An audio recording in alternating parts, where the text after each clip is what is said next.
For nearly 2,000 years, critics claimed this biblical miracle never happened. They said the Gospel of John invented it all, just spiritual fiction with no basis in reality. But then, archaeologists struck stone beneath Jerusalem's ancient streets. What they uncovered didn't just silence the skeptics. It proved that biblical prophecy has been hiding in plain sight, waiting for the appointed time to emerge. And now, hidden from sight for over 2 millennia, ancient steps have been unveiled at the renowned ancient Pool of Siloam in Jerusalem, a site of profound significance in both the New and Old Testaments. In 2004, municipal workers repairing a sewer line in Jerusalem's City of David suddenly hit something massive beneath the earth. Their machinery had struck ancient stone steps, perfectly preserved after 2 millennia of burial. When archaeologists rushed to investigate, they realized they'd found something extraordinary: the actual Pool of Siloam from Jesus' time. Not the tiny pool that pilgrims had visited for centuries, but the real one, a massive trapezoidal reservoir stretching 225 feet across, larger than half a football field. Roman and Jewish coins embedded in the ancient plaster confirmed the dating. This was the exact pool where Jesus sent the blind man to wash, the same pool mentioned by the prophet Isaiah. The identical location where King Hezekiah's tunnel delivered water during the Assyrian siege.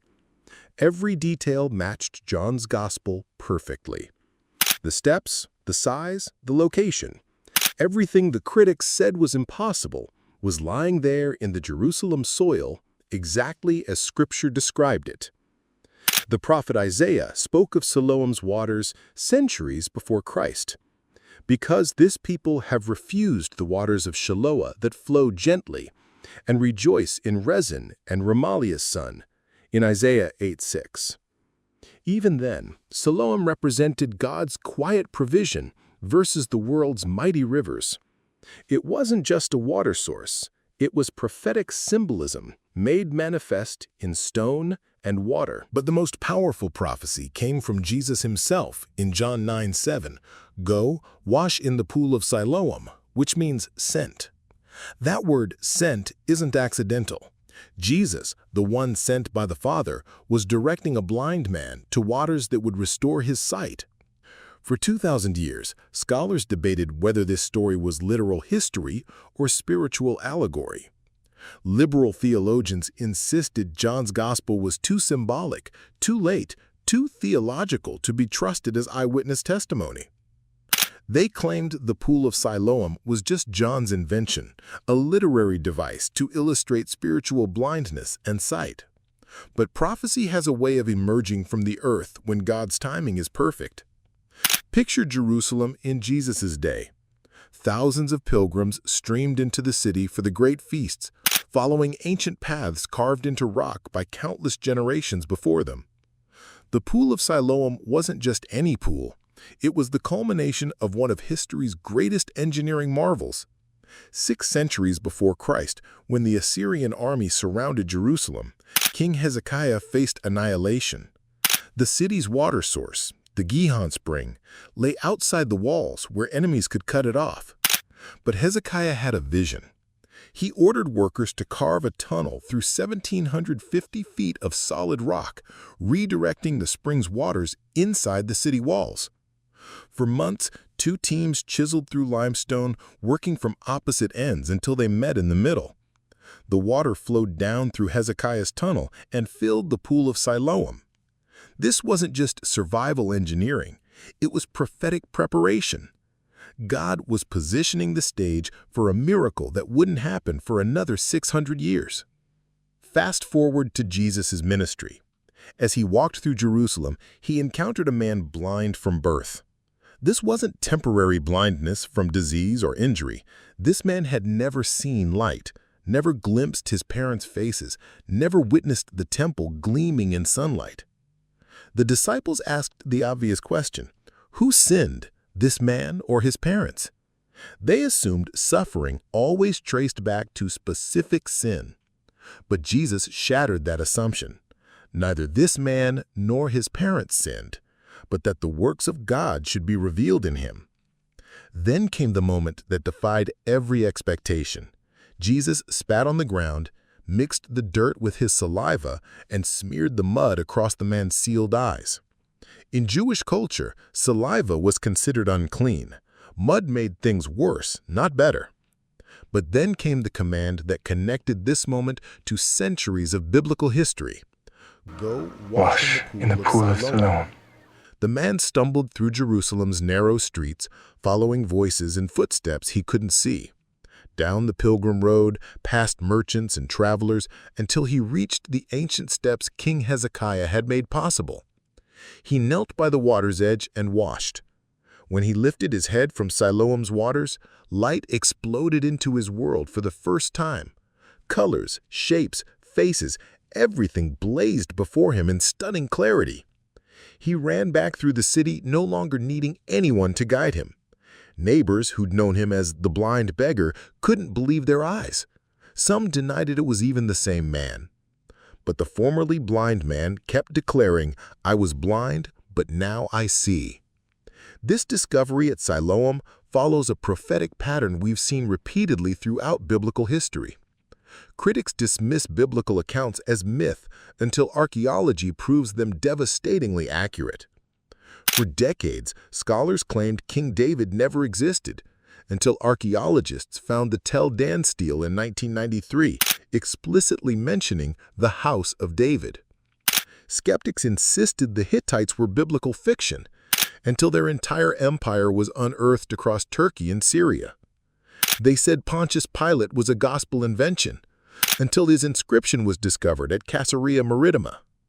They claimed Luke's gospel was historically unreliable, until archaeological discoveries confirmed his accuracy about obscure political titles and regional details. The pattern is always the same: academic skepticism followed by stunning vindication from the ground itself. But Siloam's discovery carries unique prophetic weight because it validates the Gospel of John, the gospel that most clearly declares Jesus' divine nature. For centuries, critical scholars dismissed John as the least historical of the four Gospels, claiming it was written too late by someone who knew nothing about first-century Palestine. Yet, here was John's pool, exactly where he said it would be, exactly as he described it. The archaeological evidence proved John was an eyewitness who knew Jerusalem's geography intimately. This mirrors Ezekiel's prophecy about Tyre's destruction. When Ezekiel predicted that Tyre would be scraped clean like a bare rock where fishermen spread their nets, it seemed impossible. Tyre was the ancient world's greatest maritime city. But Alexander the Great fulfilled it literally, using Tyre's ruins to build a causeway to the island fortress. Today, fishermen still spread their nets where the great city once stood. Just as Ezekiel's impossible prophecy was fulfilled against all odds, Siloam's emergence proves that biblical accounts, no matter how miraculous they seem, are grounded in verifiable history. The stones don't just confirm past events, they establish credibility for prophecies yet to be fulfilled. Today, the Pool of Siloam stands partially excavated, its full glory still hidden beneath Jerusalem's modern infrastructure.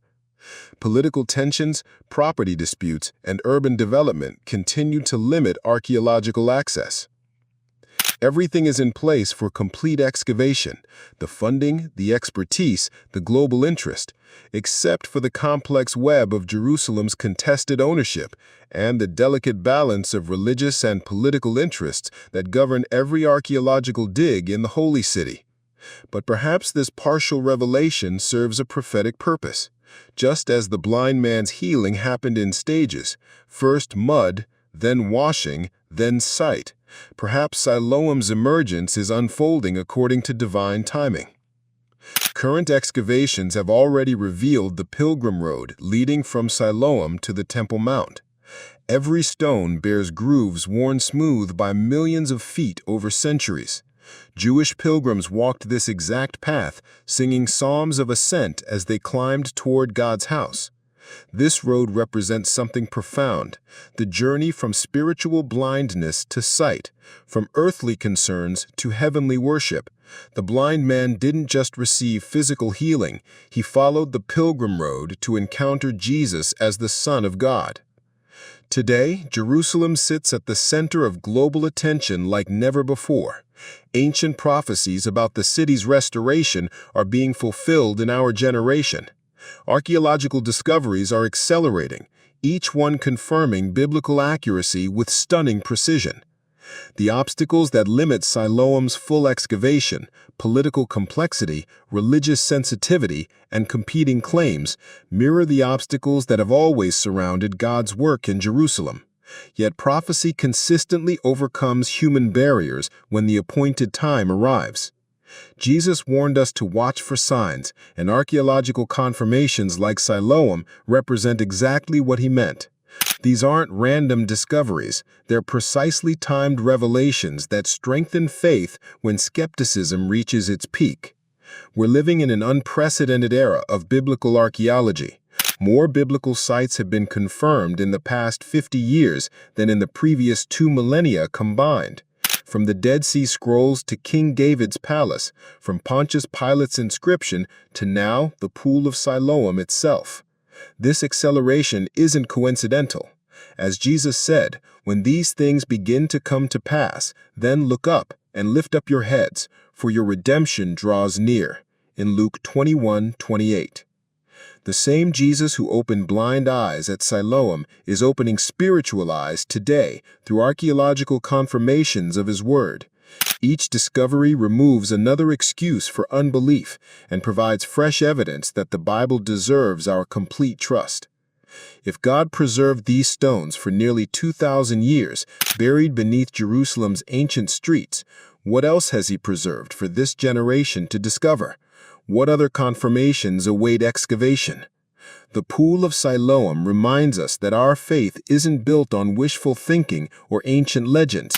It rests on historical bedrock, validated by archaeology and confirmed by the stones themselves. As we watch current events unfold in Jerusalem, the city where Siloam's waters still flow, we're witnessing biblical prophecy transition from ancient text to modern headline. The prophet Habakkuk declared, "For the vision is yet for an appointed time, but at the end it will speak, and it will not lie. Though it tarries, wait for it, because it will surely come, it will not delay." In Habakkuk 2:3. The Pool of Siloam waited beneath Jerusalem for 2,000 years until the appointed time for its revelation. What was hidden has been made manifest. What critics dismissed has been vindicated. If you're seeing these signs unfold, don't let them pass unnoticed. Hit subscribe and the notification bell so you won't miss what else is emerging from the ancient world. I've also created a playlist examining other recent archaeological discoveries that confirm biblical prophecy. You can check that out right here. The stones are crying out. The question is, are we listening?